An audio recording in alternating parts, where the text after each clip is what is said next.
sikia, nguvu ya mababu zako ipo pamoja na wewe. Tutakupa dawa pamoja na nguvu ili uende ukampatie yule kijana. Usije ukawadhuru watu. Nguvu zako si za kuwaumiza watu, bali ni za kuwakomboa watu.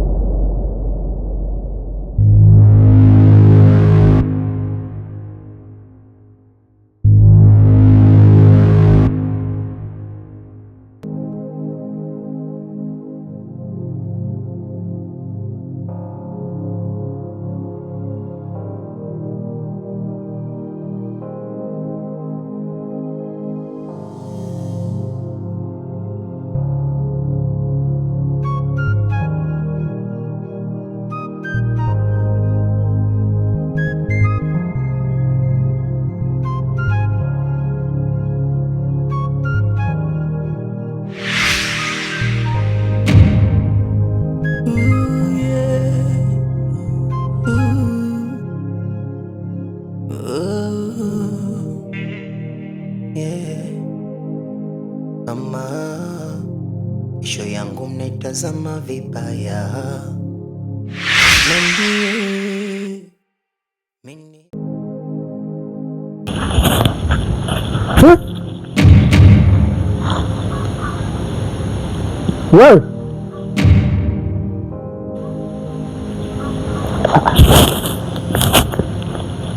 Wewe si nimekuacha kule hapo, umefikaje eh? Mimi nimekuacha kule, nilikuelezea kwamba mimi naenda kwa Mwarabu. Dakika hii nafika hapa na kuona tena hapa. Kama natuma kuna sehemu. Hebu usijifanye kwa chizi bwana. Mimi na wewe ndio umenielekeza kule. Bwana mimi naenda kwa Mwarabu, kanaambia pita hapa, pita hapa, pita pale. Bondeni huko ukifika kwa Mwarabu. Sasa hivi unaniambia kwamba mimi wewe si ndio umenielekeza kule. Alafu hadi mavazi yamebadilika. Wewe nani? Kwa jamaa, una muonekano wako unaonekana kama hizo mpagawa. Mbona mchanganya jamani? Mbona mnachanganya kijiji eh? Hao kijiji ndio useme ndio wachawi au ndio wanga? Sasa wangania wadogo wadogo kama hivi kweli?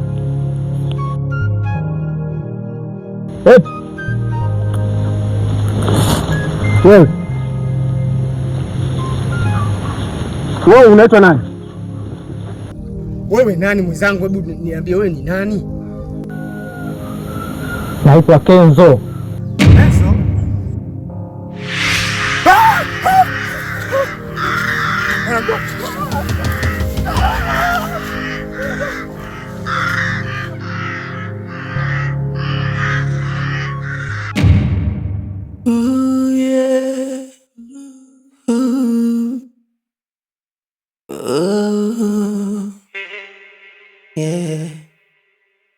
Mama, kesho yangu mnaitazama vibaya.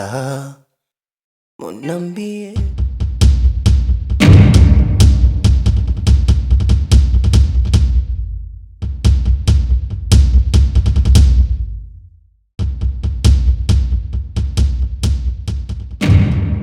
nalala kwa tabu, nashinda mzigo umenilemea. Jamani, mpaka nahisi adhabu. Dada, nashinda dada, mzigo umenilemea.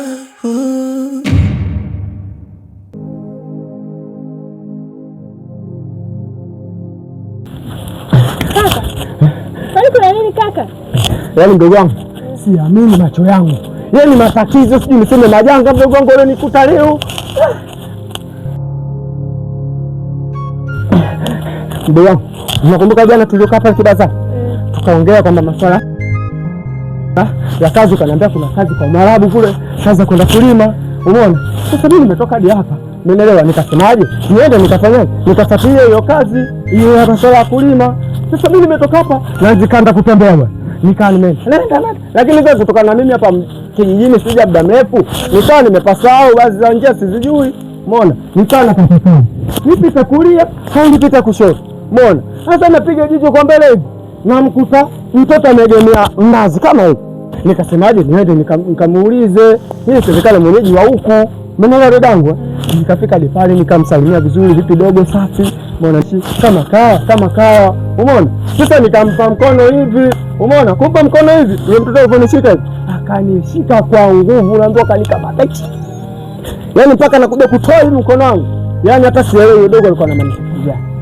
Yaani huku kaka, unatakiwa uwe makini sana. Na licha ya hivyo, nikaa nimeombeaje mimi bwana, mimi nimepotea, nataka niende kwa Mwarabu. Akaniambiaje, mbona wewe ushafika kwa Mwarabu? Pita njia ya kwanza, ya pili, hapo utakutana na kipoli. Ukishakutana na kipoli, kuna njia mbili, kukutana hizo njia mbili hizo.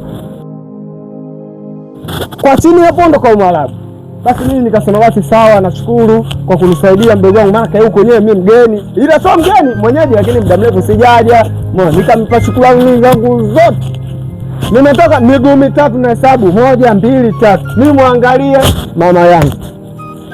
Yayu kapotea, yule mtoto kapotea. Hii sijajua yule mtoto kapotea, sijajua alikimbia. Naangalia hivi, mnazi hakuna yule mtoto. Baba ni moyo ulinigonga na mdogo wangu moyo ulinigonga ti. Nikasema mama yangu, hii yote si ndio mesukule, ndio mashetani, si ndio majini. Nikawa nimekimbia basi. Umeelewa? Nikakimbia sasa ndio nikaelekea aliponielekeza yeye. Sasa nimeenda kweli, nikakutana na ule msitu, nikavuka. Niangalia kwa mbele, nakuta mtoto yule amekaa. Sasa nikajiuliza, sio ukuta kule katika ile mnazi. Kumtegelea karibu mdogo wangu. Ndio yule complete, ndio yule. Yaani kilichobadilika zile nguo zake na ile kofia yake ndio kilichobadilika, lakini sura ndio yule na mdogo ndio vile mdogo wangu. Sasa angalia na mimi nilipofika sasa nikamwambiaje, wewe dogo, wewe si ndio ambaye unanielekeza kule niende kwa Mwarabu? Dogo kanikana, mimi sikujui, unijui, mimi unanifananisha, maneno kibao kazungumza, mimi sikujui, wewe kwani vipi? Umeona? Hata ngambieaje, wewe mimi ndio nakukutakuta, kwa nini unaambia mimi unijui sikujui? Na hapo umefikaje? Na wewe ni nani? Dogo naambiwa alimtolea macho, yaani alimtolea macho. Ninapokuambia mdogo wangu, siamini ni macho yangu, yani alimtolea macho yake yeye, na mimi siamini macho yangu. Kaniambia neno jina gani? Nani sio akishetani sio akijini kizombi. Kanitolea jina hiyo mdogo wangu. Ni mtu fulani, kasema mtu fulani. Hapo Yayu. Yaani kaka. Yayu manake kayayuka. Mimi ninavyokuambiaje? Hiki kijiji kina wachawi. Kaka, hebu twende ndani kwanza. Twende ndani. Kuna nini? Twende ndani kaka. Vipi kwani? Twende ndani kaka. Mbona mpango wangu kuna nini? Twende ndani. Ingia ndani kaka. Mimi nataka niendelee kukuhadithia, lakini kilichonikuta mdogo wangu. Ndio kila kitu tutaongea ndani kaka. Hai. Sasa mbona uji? Unafanya nini na uko nje?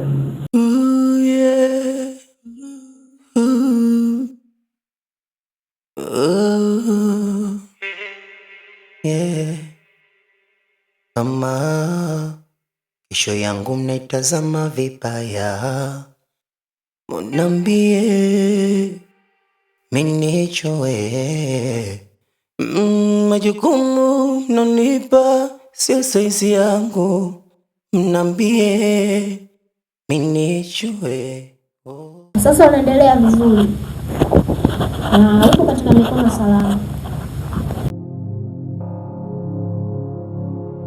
ila tunataka kujua nini vilikusibu mpaka ukawa katika hali ile na wale jamaa wakakukamata.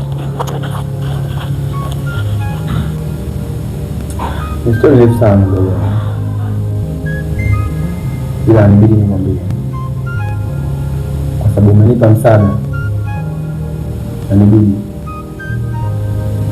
maana ni mengi sana nimeyapitia ambayo kufikia hivi sasa, kwa sababu dunia kusema kushukuru kwa kukutana na wewe. Ni uvumilivu na kushindwa kusubiri katika maisha, kwa maana mimi na nafasi yangu na kutokuamini kwamba kweli Mungu anapenda na Mungu, ila jambo lilipoanzia ilikuwa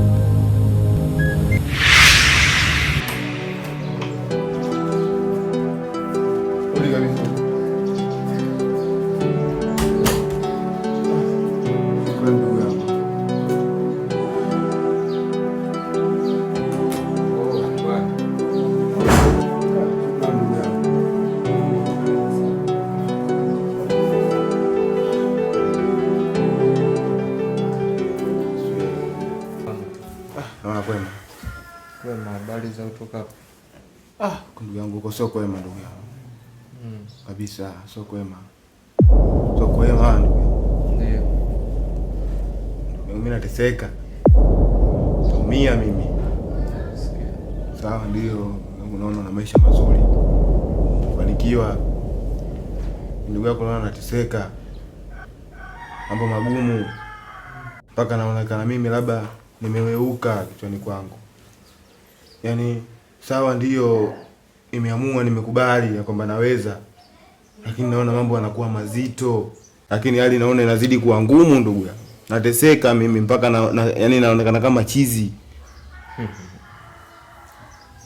Nakumbuka mara ya kwanza nakutana na wewe nilikwambia. Nakumbuka ndio.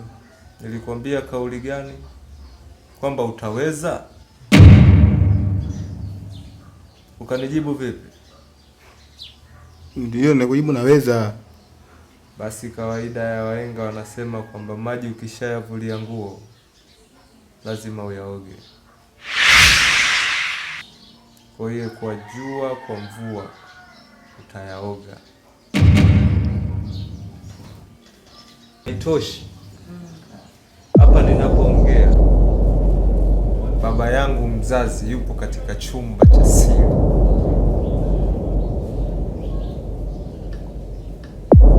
Sawa. Na kila baada ya siku 5 natakiwa niende nikamsafishe Maudenda.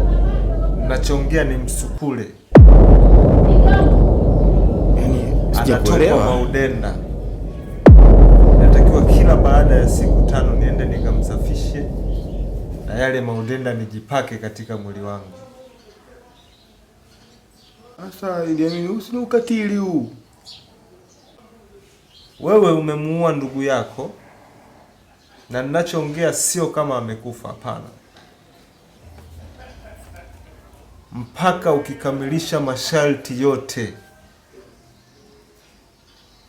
ndio itasemekana kwamba amekufa ama yupo hai. Umegewa siku 30. Na imani leo ni siku ya 5 au ya 6, si ndio? Ndio. Bado siku ngapi?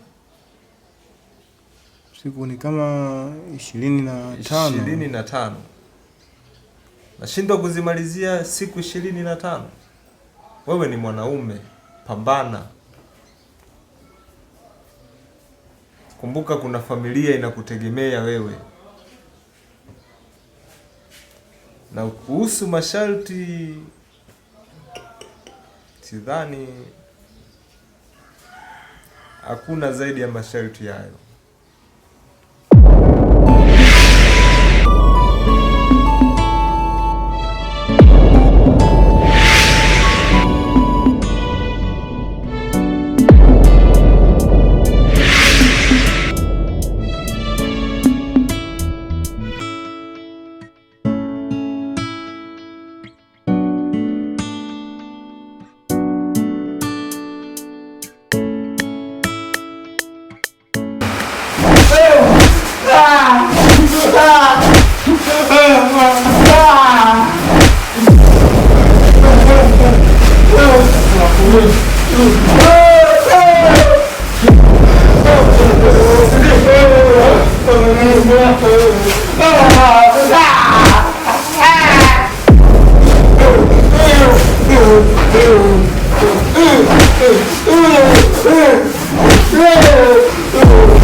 Wako si ndio huyu?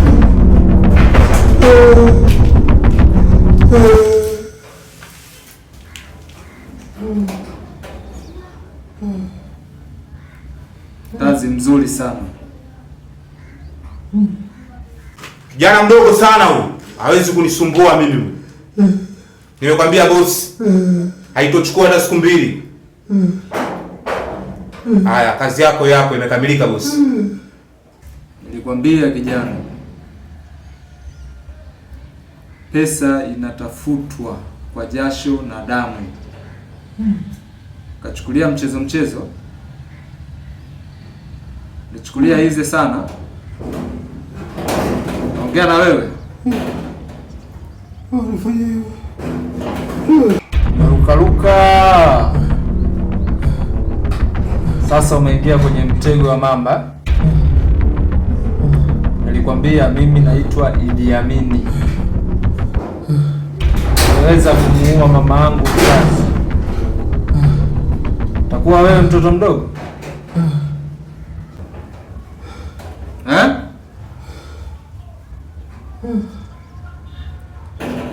Mimi ndio Idi Amini. Ninapotaka jambo langu lazima litimizwe na lazima litimie. Linalofanyika chini ya jua.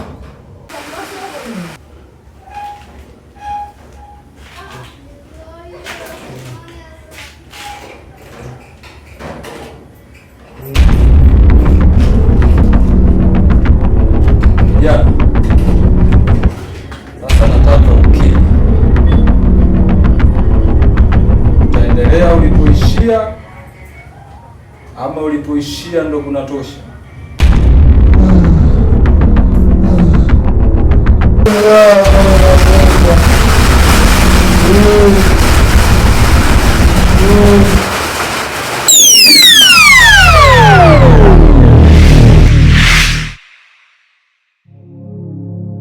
Hivyo ndio alivyokuwa.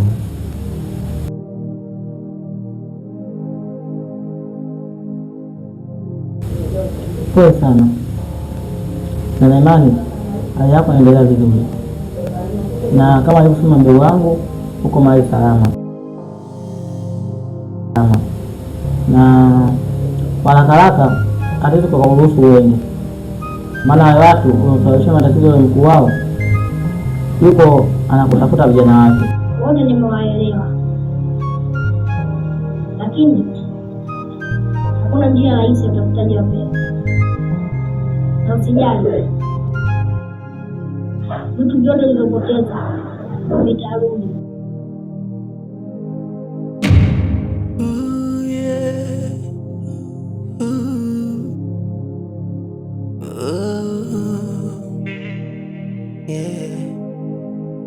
Mama, kesho yangu mnaitazama vibaya, munambie minichoe